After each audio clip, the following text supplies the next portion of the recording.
Bonjour, je suis Patrick Nollet, le pilote de la licence professionnelle projet web et mobile de Sorbonne Université. Donc là, avec ce petit diaporama, je vais vous présenter quelques points de cette licence professionnelle. Donc une licence professionnelle qui se déroule par l'alternance et en apprentissage.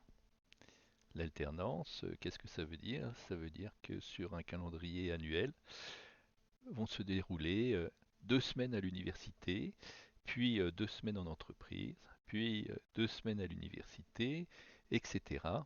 Tout au long de l'année, sauf dans sa dernière partie où vous serez en entreprise complètement. Par l'apprentissage, c'est-à-dire que vous aurez signé avec une entreprise ou un établissement un contrat d'apprentissage, contrat que vous aurez cherché, accompagné, tutoré par un chargé de relations entreprises du CFA, qui vous amènera donc à cette signature. Et en tant qu'apprenti, donc, vous serez rémunéré. Donc une formation où c'est vous qui êtes rémunéré pour la suivre.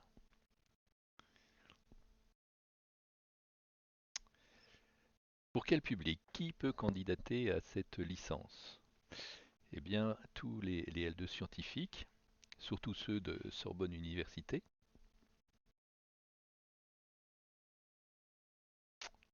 mais nous avons aussi beaucoup de DUT MMI.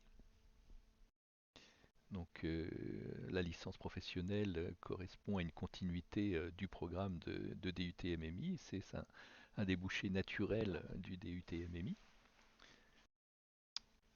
De nombreux DUT informatiques aussi. Des BTS SEO, assez nombreux aussi, ils viennent nous rejoindre après l'obtention de leur BTS. Et de manière générale, donc, tout bac plus 2 scientifique ou technologique validé. Toutes ces personnes peuvent candidater à cette licence professionnelle. Bien sûr, nous sommes souvent amenés à accueillir des, euh, des salariés de la formation continue en reprise d'études.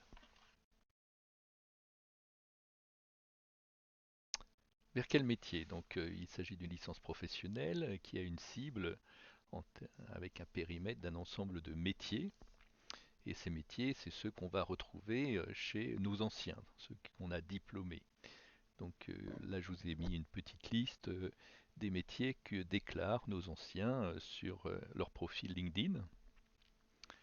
Et donc, nous allons en détailler quelques-uns. On trouve beaucoup de développeurs PHP qui se sont spécialisés sur les frameworks les plus demandés, comme Symfony et Laravel. Nous avons bien sûr des développeurs full stack, hein, c'est-à-dire ceux qui vont mettre en œuvre des compétences de bout en bout du projet web, hein, à la fois sur la création graphique et le design et l'intégration, comme sur le développement de code. On en retrouve beaucoup dans les startups à ce niveau-là.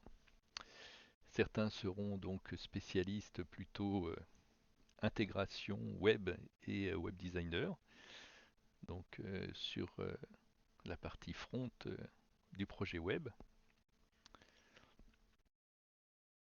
Certains vont occuper donc des métiers du côté du management de projet.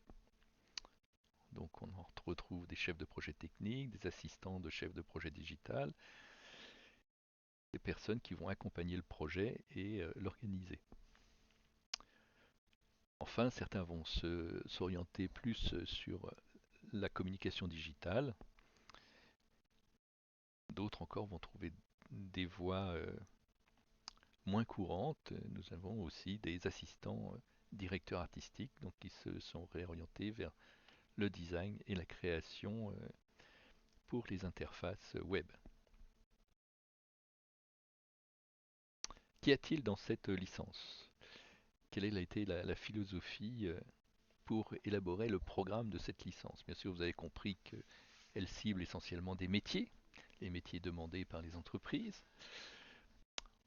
par ailleurs, elle veut couvrir l'ensemble du projet web, de bout en bout. Donc là, j'ai symbolisé le projet web par une grosse flèche bleue et qui commence à l'expression des besoins d'un client jusqu'à sa livraison.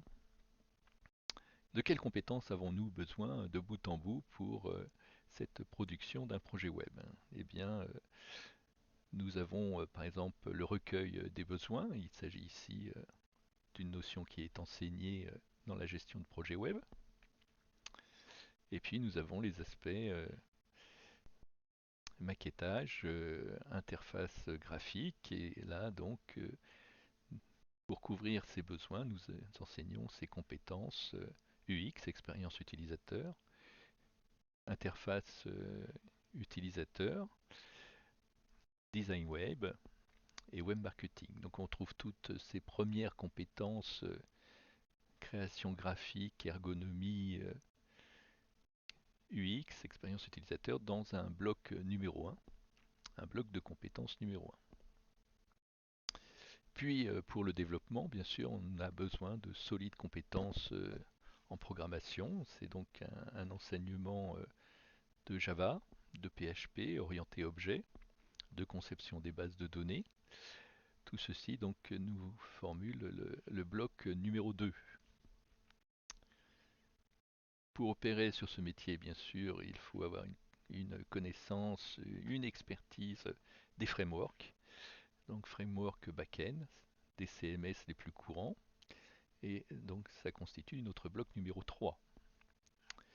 En bloc numéro 4, tout ce qui tourne autour de JavaScript, avec ses frameworks, Node.js, etc.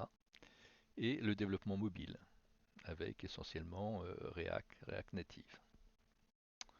En bloc numéro 5, tout ce qui va assurer la mise en production, je dirais. Et donc une connaissance système Unix, qui va permettre au développeur d'être vraiment à l'aise sur sa machine, et une connaissance réseau et sécurité. Donc, il sera donc un développeur de qualité puisqu'il aura une connaissance en matière de sécurité informatique. Voilà toutes les compétences nécessaires tout au long de ce projet web. Il est nécessaire aussi donc des compétences transversales qu'on va rencontrer dès le début, comme le recueil du besoin et à la fin pour la livraison, les compétences de gestion de projet web et des méthodes agiles.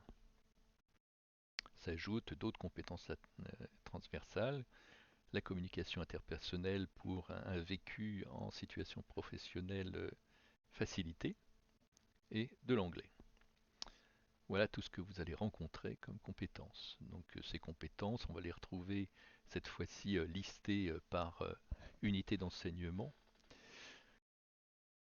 Vous allez les retrouver cette fois-ci détaillées sur un portail de l'université. Je ne détaille pas maintenant, ça serait un peu trop long, mais vous pourrez retrouver le programme détaillé sur le portail de l'université, sur le département informatique. La pédagogie. Donc c'est une formation à effectif réduit. Effectif réduit, ça veut dire que vous aurez un suivi personnalisé de la part des pilotes, bien sûr, de la part de la chargée entreprise du CFA, qui vous suivra personnellement à l'université comme en entreprise. On viendra vous visiter en entreprise. Comme pédagogie, donc, on a une évaluation par contrôle continu total. Surtout essentiellement par projet. Une pédagogie, oui, très orientée projet, des projets individuels, mais surtout des projets en équipe. Et pour clore, nous aurons une séquence finale de projets tutorés. Donc beaucoup d'acquisitions par élaboration de projets. Dans les phases d'enseignement, évidemment, chaque intervenant, lorsqu'il intervient dans sa séquence de 3-4 heures, eh bien, euh, découpe son intervention avec une petite partie magistrale, sans doute, mais souvent très courte, et une mise en œuvre en situation, une mise en œuvre immédiate. Donc bien sûr, toutes ces façons de faire, que ce soit par le projet, que ce soit par la mise en œuvre immédiate, favorise le pair à pair. Il est essentiel, beaucoup d'acquisitions se font par le partage d'expériences entre apprentis et ici, toute la méthode pédagogique favorise ce partage d'expériences. La professionnalisation, c'est essentiellement la mission professionnelle. Mission professionnelle donc qui permet l'application de ce que vous avez appris en- à l'université. Et il faudra savoir rendre compte de cette mission professionnelle par la rédaction d'un mémoire. La rédaction d'un mémoire, ce n'est pas seulement un rapport d'activité, c'est aussi avoir, d'écrire des analyses de situations professionnelles. Et lorsque vous aurez pris assez de recul pour proposer une analyse des solutions professionnelles, c'est là que vous engrangerez les compétences que vous aurez ainsi formulées.